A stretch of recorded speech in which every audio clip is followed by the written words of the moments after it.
രാജ്യ തലസ്ഥാനത്തെ തെരുവുനായ നിയന്ത്രണവുമായി ബന്ധപ്പെട്ട സുപ്രീം കോടതി ഉത്തരവാണ് ദേശീയതലത്തിലെ പുതിയ ചർച്ചാ വിഷയം. 2 മാസത്തിനകം ഒരു തെരുവുനായ പോലും ഇല്ലാത്ത ഇടമായി ഡൽഹി നഗരത്തെയും സമീപ പ്രദേശങ്ങളെയും മാറ്റാനാണ് കോടതിയുടെ നിർദ്ദേശം. പേവിഷബാധയേറ്റ് ഇനിയും കുഞ്ഞുങ്ങൾ മരിക്കുന്നത് കാണാനാകില്ല എന്ന് കോടതി അഭിപ്രായപ്പെട്ടു. പക്ഷേ പ്രായോഗികമോ ശാസ്ത്രീയമോ മാനുഷികമോ അല്ലാത്ത നിർദ്ദേശമാണ് സുപ്രീം കോടതി പുറപ്പെടുവിച്ചത് എന്ന വിമർശനം പല കോണുകളിൽ നിന്നും ഉയരുന്നുണ്ട്. സന്നദ്ധ പ്രവർത്തകർ മാത്രമല്ല, ബോളിവുഡ് താരങ്ങൾ വരെയും വിഷയത്തിൽ അഭിപ്രായം പറഞ്ഞ് രംഗത്തെത്തിയിരിക്കുകയാണ്. ആദ്യം RDX റാപ്പ്. ഡൽഹി പൂത്കാലൻ മേഖലയിൽ 6 വയസ്സുകാരി പേവിഷബാധയേറ്റു മരിച്ചതിന് പിന്നാലെ സുപ്രീം കോടതി സ്വമേധയാ എടുത്ത കേസിലായിരുന്നു ഏറെ ചർച്ചയായ കഴിഞ്ഞ ദിവസത്തെ ഉത്തരവ്. രാജ്യ തലസ്ഥാനത്തെ തെരുവ് നായ്ക്കളെയെല്ലാം ദൂരെ എവിടെയെങ്കിലും ഷെൽട്ടർ ഹോമുകൾ സ്ഥാപിച്ചു മാറ്റണം. മൃഗസ്നേഹികളെയും സന്നദ്ധ പ്രവർത്തകരെയും രൂക്ഷമായി വിമർശിച്ച കോടതി ഇനിയും കുഞ്ഞുങ്ങളെ ബലിയാടാക്കാനാകില്ലെന്നും ചൂണ്ടിക്കാട്ടി. ഡൽഹി സർക്കാർ, Delhi municipal corporation, New Delhi municipal council എന്നിവയ്ക്കാണ് ഷെൽട്ടറുകൾ പണിത് നായ്ക്കളെ മാറ്റാനുള്ള ഉത്തരവാദിത്തം. ഇതിനനുവദിച്ചത് 2 മാസത്തെ സമയം. ആരെങ്കിലും തടസ്സം നിന്നാൽ അവർക്കെതിരെ കോടതിയലക്ഷ്യ നടപടിയുണ്ടാകുമെന്നും കർശനമായ ഭാഷയിൽ താക്കീത് ചെയ്തു. സമഗ്ര പദ്ധതിയുണ്ടാക്കി ഉത്തരവ് നടപ്പാക്കുമെന്ന് ഡൽഹി സർക്കാർ അറിയിച്ചു. കോടതി വിധിയോട് വിയോജിപ്പറിയിച്ച് മൃഗസംരക്ഷകരും സന്നദ്ധ പ്രവർത്തകരും രംഗത്തെത്തി. തെരുവ് നായ്ക്കളോട് ക്രൂരമായ സമീപനം പാടില്ലെന്നാണ് വിമർശനം ഉന്നയിക്കുന്നവർ ചൂണ്ടിക്കാട്ടുന്നത്. 3 ലക്ഷത്തിലേറെ തെരുവ് നായ്ക്കളുള്ള ഡൽഹിയിൽ ചുരുങ്ങിയ സമയത്തിനകം പ്രായോഗികമാക്കാവുന്ന ഉത്തരവല്ല കോടതിയിൽ നിന്നുണ്ടായതെന്ന വിമർശനവും ഉയരുന്നു. RDX rap, news Malayalam.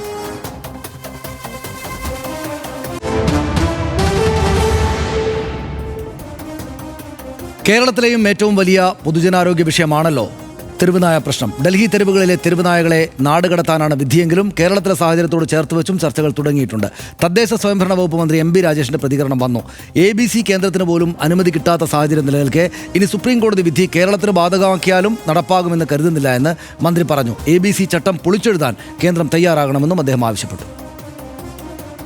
ഇനിയിപ്പോൾ കേരളത്തിന് ബാധകമാക്കിയാൽ പോലും പ്രായോഗികമാവുമെന്ന് തോന്നുന്നില്ല. കാരണം ഇവിടെ നമുക്ക് പരിമിതമായ ABC കേന്ദ്രം പോലും തുടങ്ങാൻ പറ്റുന്നില്ല. അപ്പോഴാണ് ലക്ഷക്കണക്കിന് തെരുവുനായ്ക്കളെ അടയ്ക്കാൻ പറ്റുന്ന ഷെൽട്ടറുകൾ. ഈ ABC കേന്ദ്രം കൊണ്ട് തെരുവുനായ പ്രശ്നം പരിഹരിക്കാൻ പറ്റില്ല എന്ന് വ്യക്തമായിരിക്കുന്നു. അത് കോടതി വ്യക്തമാക്കിയിട്ടുണ്ട്.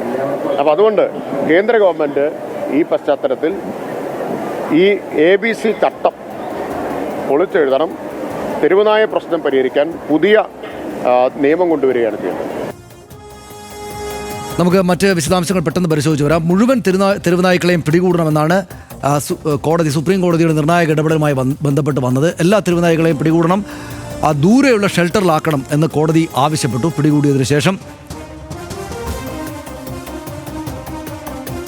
തെരുവുനായ്ക്കളെ പാർപ്പിക്കാൻ 8 ആഴ്ചക്കകം പരിപാലന കേന്ദ്രം തുടങ്ങണം എന്നും കോടതി പറഞ്ഞു. വന്ധ്യംകരണത്തിനും പ്രതിരോധ കുത്തിവയ്പ്പിനും ഷെൽട്ടറുകളിൽ സൗകര്യം വേണം എന്ന് കോടതിയുടെ ഉത്തരവിലുണ്ട്. നായകൾ പുറത്തു പോകുന്നില്ല എന്നും ആരും മാറ്റുന്നില്ലെന്നും ഉറപ്പാക്കാൻ CCTV വേണം ഈ ഷെൽട്ടറുകളിൽ എന്ന് കോടതി അനുശാസിച്ചു. പിടികൂടിയ തെരുവുനായ്ക്കളെ പിന്നീട് പൊതുസ്ഥലത്തേക്ക് വിടാനേ പാടില്ല എന്ന കർക്കശമായ നിലപാടാണ് കോടതി എടുത്തത്. നഗരത്തിലോ പരിസര പ്രദേശത്തോ ഇനി അലഞ്ഞു തിരിയുന്ന നായ്ക്കളെ കാണരുത് എന്ന് സുപ്രീം കോടതി പറഞ്ഞു. പിടികൂടിയ നായ്ക്കളുടെ വിവരങ്ങൾ രേഖാമൂലം സൂക്ഷിക്കണമെന്നും കോടതി വ്യക്തമാക്കിയിട്ടുണ്ട്. ഉത്തരവിലുണ്ട്. തെരുവുനായയുടെ കടിയേറ്റാൽ അറിയിക്കാൻ ഹെൽപ്പ് ലൈൻ തുടങ്ങണം എന്നതാണ് മറ്റൊരു നിർദ്ദേശം. പരാതി ലഭിച്ചാൽ 4 മണിക്കൂറിനകം ആ നായയെ പിടികൂടാൻ നടപടി വേണമെന്നും ആവശ്യപ്പെട്ടു. ഏതെങ്കിലും മൃഗസ്നേഹികൾ തടസ്സമായി നിന്നാൽ കർശന നടപടി ഉണ്ടാകുമെന്ന് കോടതി മുന്നറിയിപ്പ് നൽകി. അവർക്ക് തടസ്സം നിൽക്കുന്നവർക്ക് പേവിഷബാധയേറ്റ് മരിച്ച കുട്ടികളുടെ ജീവൻ തിരിച്ചു നൽകാനാകുമോ എന്ന ഇമോഷണലായ ചോദ്യം, വളരെ പ്രധാനപ്പെട്ട ചോദ്യം കോടതി ഉന്നയിച്ചു. ഉത്തരവ് ശാസ്ത്രീയവും മാനുഷികവുമായ നയത്തിൽ നിന്ന് പിന്നോട്ടടിക്കലാണെന്ന് രാഹുൽ ഗാന്ധി പറഞ്ഞതാണ് ഇതിലെ ഏറ്റവും വലിയ കൗതുകമായത്. മിണ്ടാപ്രാണികൾ തുടച്ചു നീക്കപ്പെടേണ്ട ഒരു പ്രശ്നമല്ല, ക്രൂരമാകരുത് നടപടികൾ എന്ന് അദ്ദേഹം ഈ വോട്ട് ചോരി സമരത്തിനിടെ തിരക്കിനിടെ തന്നെ പറഞ്ഞു. വന്ധ്യംകരണം, കമ്മ്യൂണിറ്റി പരിചരണം, ഷെൽട്ടർ പദ്ധതികളെല്ലാം കൃത്യമായി നടപ്പാക്കണം എന്ന് രാഹുൽ ഗാന്ധി ആവശ്യപ്പെട്ടു. ഒറ്റയടിക്ക് തെരുവുനായ്ക്കളെ എല്ലാം ഒഴിവാക്കാനുള്ള തീരുമാനം അനുകമ്പയില്ലാത്തതാണ് എന്ന് രാഹുൽ ഗാന്ധി പറഞ്ഞു. മേനകാ ഗാന്ധിയും സ്വാഭാവികമായിട്ടും വന്നു. പ്രായോഗിക ഉത്തരവല്ല, ഏതോ ദേഷ്യക്കാരൻ പുറപ്പെടുവിച്ച വിധിന്യായമാണെന്ന് പരിഹസിക്കുകയും വിമർശിക്കുകയും ചെയ്തു മേനകാ ഗാന്ധി. 3 ലക്ഷം തെരുവുനായ്ക്കളെ പാർപ്പിക്കാൻ എത്ര ഷെൽട്ടറുകൾ വേണ്ടിവരുമെന്ന ന്യായമായൊരു ചോദ്യം അവർ ഉന്നയിച്ചതായി കാണുന്നുണ്ട്. കേരളത്തിലും സംസ്ഥാനത്ത് 5 മാസത്തിനിടെ മാത്രം തെരുവുനായ്ക്കളുടെ കടിയേറ്റത് 1,65,136 പേർക്കാണ്. 1 ലക്ഷത്തി അത്രമാത്രം ആളുകൾക്ക്. 5 മാസത്തിനിടെ കുട്ടികളടക്കം 20 പേരാണ് പേവിഷബാധയേറ്റ് മരിച്ചത്. 2020 5 പേര്, 2021 11 പേര്, 22 27, 23 25, 24 26 പേവിഷബാധ വേഗത്തിൽ വായിച്ചു പോയെങ്കിലും അത്രയും മനുഷ്യരാണെന്ന് ഓർക്കണം. 2023 24 തെരുവുനായ്ക്കളുടെ കടിയേറ്റത് 3 ലക്ഷത്തിലേറെ പേർക്കാണ് എന്ന കണക്കും നമ്മുടെ കൈവശമുണ്ട്. പേടിപ്പെടുന്നതാണ് ആ കണക്കുകൾ. ABC എന്ന നിയമം, അതാണ് ഈ ABC നിയമമാണ് ഏറ്റവും വലിയ ബുദ്ധിമുട്ട്. തെരുവുനായ്ക്കളെ നിയന്ത്രിക്കാനുള്ള ഏക മാർഗ്ഗം വന്ധ്യംകരണം മാത്രമാണ്. വന്ധ്യംകരണത്തിനുള്ള കേന്ദ്രത്തിൻ്റെ വ്യവസ്ഥകൾ വളരെ കർശനമായതാണ് എന്ന് നമുക്കറിയാം. ABC വ്യവസ്ഥ പ്രകാരം വന്ധ്യംകരണത്തിന് AC ഓപ്പറേഷൻ തിയേറ്റർ നിർബന്ധമാണ്. AC ഓപ്പറേഷൻ തിയേറ്റർ 7 വർഷത്തെ എക്സ്പീരിയൻസ് ഉള്ള ഡോക്ടർ മാത്രമേ ശസ്ത്രക്രിയ ചെയ്യാവൂ എന്ന് ഈ നിയമത്തിൽ പറയുന്നു. ഒരാഴ്ച ശുശ്രൂഷിച്ച് ഇൻഫെക്ഷൻ ഇല്ല എന്ന് ഉറപ്പാക്കിയതിന് ശേഷം നായയെ പിടിച്ചെടുത്ത് തന്നെ കൊണ്ടുവന്ന് വിടണം. ഈ ഓപ്പറേഷന് ശേഷം 900-ലേറെ ABC കേന്ദ്രം നേരത്തെ ഉണ്ടായിരുന്നു. വ്യവസ്ഥകൾ പാലിച്ചപ്പോൾ ബാക്കിയായത് 30 എണ്ണം മാത്രമാണ് എന്നതാണ് കേരളം നേരിടുന്ന ഒരു പ്രധാനപ്പെട്ട പ്രശ്നം.